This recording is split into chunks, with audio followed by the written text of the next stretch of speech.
লিল্লাহি তাকবীর, আল্লাহু আকবার, লিল্লাহি তাকবীর, আল্লাহু আকবার। আজকে আমরা যে বিষয়ে মিলিত হয়েছি, সাম্প্রদায়িক সম্প্রীতির ব্যাপারে আজকে কথা হয়েছে। বাংলাদেশের সাম্প্রদায়িক সম্প্রীতি নষ্ট করেছে বিগত সরকার।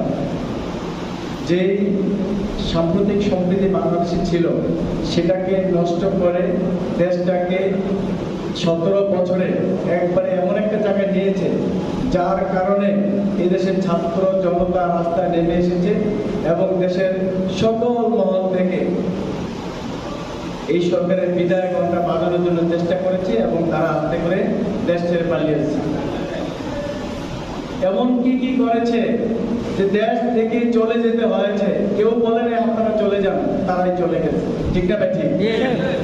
আজকে আমরা বলতে চাই নতুন করে আবার যেন এই ফ্যাসিস্ট মাথা চাড়া দিয়ে উঠতে না পারে, সেই জন্য ইমাম সাহেবদেরকে অগ্রণী ভূমিকা পালন করতে হবে।